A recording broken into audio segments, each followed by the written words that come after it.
तर 6,500 कोटी ही प्रत्यक्ष रक्कम शेतकऱ्यापर्यंत जाईल, त्यामध्ये सुद्धा अनंत अडचणी।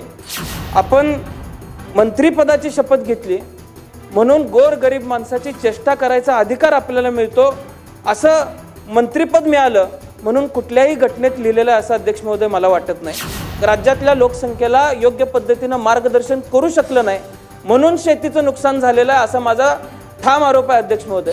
या सगळ्याबरोबर कोकणातला मच्छीमार सुद्धा प्रचंड अडचणीत आलेला आहे। मासाळी त्या ठिकाणी नदीच्या किनारी असेल किंवा समुद्राच्या किनाऱ्यावर असेल, ही सुकलेली आहे, वास सुटलेला आहे। त्यामुळे जाहिरातबाजीमध्ये न अडकता राज्य शासनानं शेतकऱ्यांना केंद्रबिंदू म्हणून काम करावं। अलीकडच्या काळामध्ये पॅकेज हा 3 अक्षरी जादुई शब्द अध्यक्ष महोदय आलाय। बारकं बोलायला कुणाला सवड नाही अध्यक्ष महोदय। पॅकेज कितीचं आहे तर 31,000 कोटींचं पॅकेज आहे। मगाशी कोणतरी बोलत असताना म्हणलं की हे 31,000 कोटींचं पॅकेज 40,000 कोटींवर जाईल।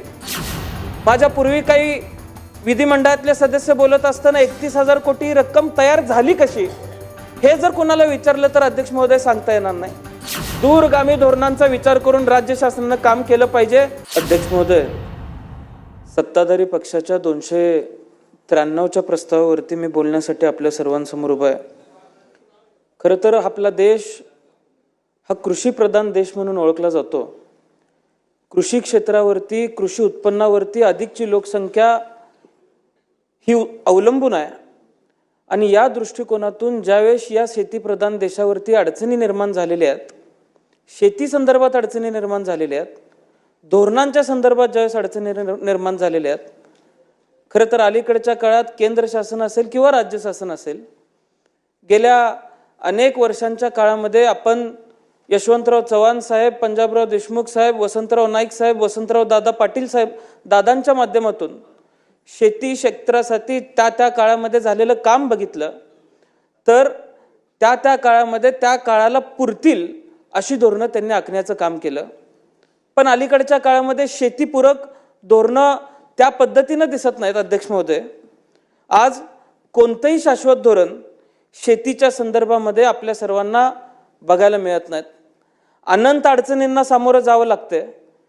म्हणजे बियाण्याचं पेरणं पोतं विकत घेतल्यापासून पार आल्यानंतर बाजारात विकून हातात पैसे मिळेपर्यंत कुठल्याही पद्धतीचं धोरण, शाश्वत धोरण शासनाच्या माध्यमातून त्या ठिकाणी दिलं जात नाही आणि त्यामुळे शेती करायची का नाही, आज हा बहुसंख्य महाराष्ट्रासमोर प्रश्न निर्माण झालेला आहे, बहुसंख्य लोकसंख्येसमोर प्रश्न निर्माण झालेला आहे।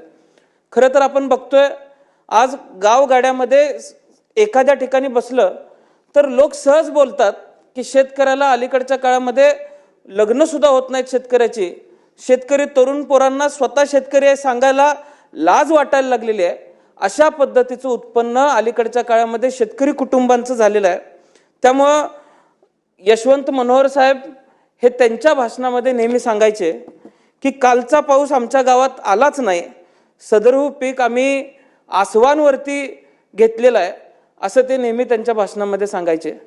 यामधून शेतकऱ्याची जी दयनीय परिस्थिती आहे, शेतकऱ्याचा शेतकऱ्याचे अश्रू हे वृक्षवेलीच्या मुळापर्यंत जाऊन त्या ठिकाणी मुळापर्यंत जातात आणि मग आम्ही पीक घेतोय, ही भावना त्यांनी त्यांच्या भाषणामधून व्यक्त केलेली आहे। आज अडचणी अनंत आहेत। मी सकाळपासून 293 या प्रस्तावावरती अनेक लोकांची भाषणं ऐकली, सत्ताधाऱ्यांची भाषणं ऐकली। खरं तर कुठल्या जोरावरती हे कौतुक करतायत, कुठल्या धोरणाचं कौतुक करतायत हे कळायला अध्यक्ष महोदय मार्ग नाही। कुठलीही अडचण असली तर सगळ्याला उत्तर एकच आहे, पॅकेज।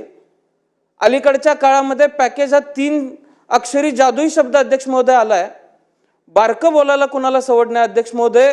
पॅकेज कितीचं आहे तर 31,000 कोटींचं पॅकेज आहे। मगाशी कोणतरी बोलत असताना म्हणलं की हे 31,000 कोटींचं पॅकेज 40,000 कोटींवर जाईल। माझ्या पूर्वी काही विधिमंडळातले सदस्य बोलत असताना 31,000 कोटी रक्कम तयार झाली कशी, हे जर कोणाला विचारलं तर अध्यक्ष महोदय सांगता येणार नाही। आज प्रत्यक्ष यावरती जर अभ्यास केला अध्यक्ष महोदय तर 6,500 कोटी ही प्रत्यक्ष रक्कम शेतकऱ्यापर्यंत जाईल, त्यामध्ये सुद्धा अनंत अडचणी आज ग्रामीण भागातल्या शेतकऱ्यांना ती रक्कम स्वीकारण्यामध्ये आहे। त्यामुळे अध्यक्ष महोदय, जर शासन पॅकेजच्या नावाखाली शेतकऱ्यांना फसवण्याचा प्रयत्न करत असेल तर माझं आव्हान आहे की अशा पद्धतीचं शेतकऱ्यांनी कुठल्याही शासनाच्या भूलथापांना बळी पडता कामा नये। अध्यक्ष महोदय, ही घोषणा अपेक्षित होती। त्याचं कारण असं आहे, स्थानिक स्वराज्य संस्थेच्या निवडणुकांचं घोडं निघालं होतं आणि या घोड्याला काहीतरी खरारा खुराक मिळाल्याशिवाय या निवडणुका पुढे जाऊ शकत नाही तशी परिस्थिती निर्माण झाली होती अध्यक्ष महोदय। पण हे पॅकेज डिक्लेअर केल्यानंतर अध्यक्ष महोदय, सत्ताधारी पक्षाचे काही मंत्री असतील, मी दिलगिरी व्यक्त करतो, पण पेपरात आलेली ही कात्रणं आहेत की लोकांना कर्जमाफीचा नाद लागलाय असं शासनातल्या एका मंत्र्यांनी सांगितलं। दुसऱ्या मंत्र्यांनी सांगितलं सोसायटी काढायची, माफ करा म्हणून आंदोलनं करायची, कर्जमाफी करून घ्यायची आणि परत कर्ज काढायचं। अध्यक्ष महोदय, आपण मंत्रिपदाची शपथ घेतली म्हणून गोरगरीब माणसाची चेष्टा करायचा अधिकार आपल्याला मिळतो असं मंत्रिपद मिळालं म्हणून कुठल्याही घटनेत लिहिलेलं आहे असं अध्यक्ष महोदय मला वाटत नाही। त्यामुळे माझी विनंती असणार आहे की कोण कुठल्याही पदावरती बसलेला असला तर या राज्यातल्या कष्टकरी शेतकऱ्यांचा अपमान करायचा अधिकार त्यांना नाही आणि या राज्यातला बहुसंख्य कष्टकरी हा अपमान सहन सुद्धा करणार नाही। अध्यक्ष महोदय, अलीकडच्या काळामध्ये शासनाच्या अखत्यारीत असलेल्या अनेक धोरणांचं त्या ठिकाणी पुन्हा अभ्यास केला पाहिजे। दर्जेदार बियाणे मिळालं पाहिजे, खतांचे दर कमी झाले पाहिजेत, प्रशासकीय मदत मिळत नाही ती मिळाली पाहिजे।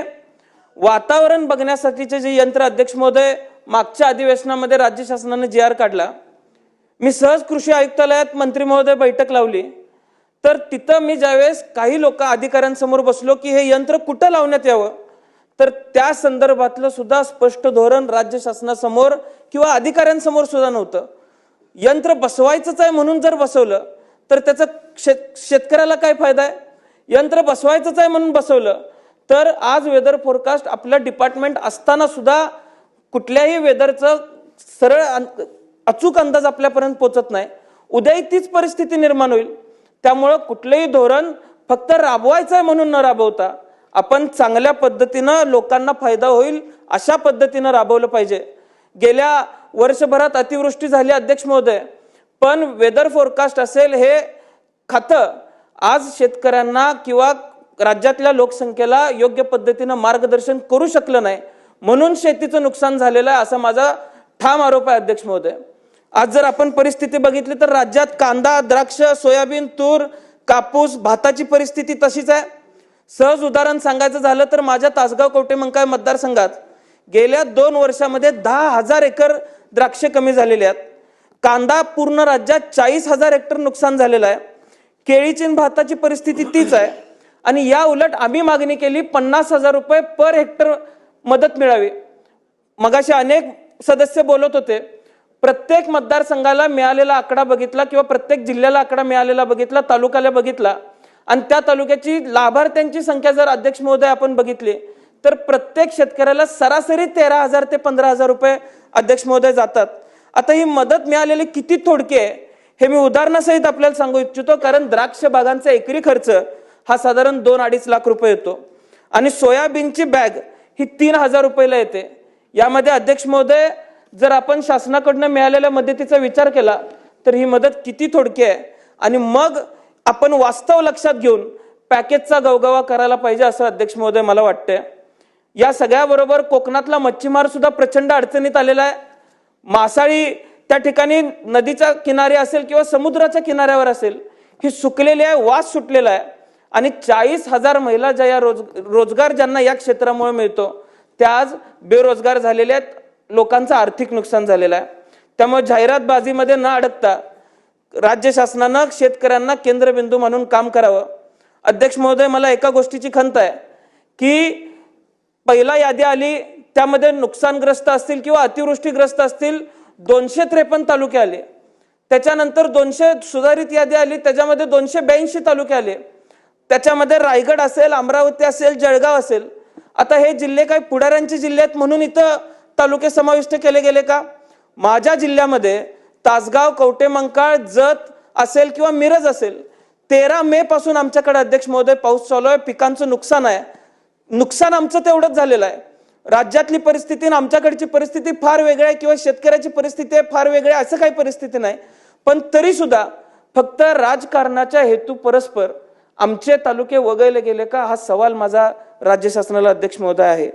त्यामुळं कुठल्याही पद्धतीनं पुतना मावशीची वागणूक ही माझ्या तालुक्याला, मतदारसंघाला, माझ्या जिल्ह्याला मिळाली नाही पाहिजे, ही एकमेव भावना अध्यक्ष महोदय माझी आहे. आज राज्यामध्ये आत्महत्यांची संख्या वाढतीये. जानेवारी ते ऑगस्ट पर्यंत साधारण 1100 शेतकऱ्यांनी आत्महत्या केलेली आहे. देशाचा सरासरी आकडा काढला तर 38.5% आत्महत्या 2023 पासून फक्त आपल्या इथं झालेल्या आहेत. अध्यक्ष महोदय, दूरगामी धोरणांचा विचार करून राज्य शासनानं काम केलं पाहिजे. आज वन्य प्राण्यांचे सर्पदंश अशा अनेक अडचणी आहेत. माझ्या मतदारसंघामध्ये घोणस याची प्रचंड प्रमाणात मोठी अडचण निर्माण झालेली आहे. त्याच्यावरही मदत काहीतरी शेतकऱ्याला राज्य शासनाकडून डिक्लेअर झाली पाहिजे. आणि त्याच्या पुढे अध्यक्ष महोदय अजून एक छोटीशी विनंती माझी असणार आहे. विमा कंपन्या प्रचंड मोठी फसवणूक करतात. एक उदाहरण सांगतो. मागच्या अधिवेशनामध्ये विमा कंपन्यांवरती भडक अशी लक्षवेधी आम्ही मांडली. मला कृषी मंत्र्यांनी बैठक लावतो असं सांगितलं, ती बैठक लागली. मागच्या वेळेस विमा कंपनी वेगळी होती, या वर्षी विमा कंपनी वेगळी होती. नियम तेच आहेत, अटी त्याच आहेत, पण एकाच अटीचे दोन अर्थ काढले. मागच्या विमा कंपनीनं मदत केली, या विमा कंपनीनं त्या अटीचा दुसरा अर्थ काढून मदत केली नाही. आम्ही कृषी आयुक्तांना आणि मंत्र्यांना धारेवर धरलं, शेतकऱ्यांना घेऊन आम्ही त्यांना भेटलो आणि त्यानंतर त्यांनी विमा कंपन्यांना आदेश काढला. अध्यक्ष महोदय, वारंवार अशा प्रायव्हेट विमा कंपन्यांच्या मागं लागायला लोकप्रतिनिधींना मागं लागायला नाही लागलं पाहिजे. लोकप्रतिनिधींचा आदर ठेवला गेला पाहिजे. त्यामुळे शासनानं कुठेतरी स्वतःची विमा कंपनी चालू करून ही अडचण शेतकऱ्यांची सुद्धा लांब केली पाहिजे. अध्यक्ष महोदय, घोषणा आणि योजनांचा पाऊस न पडता प्रत्यक्ष मदतीचा पाऊस व्हावा, एवढंच आव्हान आज या प्रस्तावाच्या माध्यमातून मी करतो. आपण मला मध्यरात्री बोलायची संधी दिली त्याबद्दल मी मंत्री महोदयांचे सुद्धा आभार मानतो आणि आपलं सुद्धा आभार मानून माझे 2 शब्द संपवतो. प्रवीण स्वामी.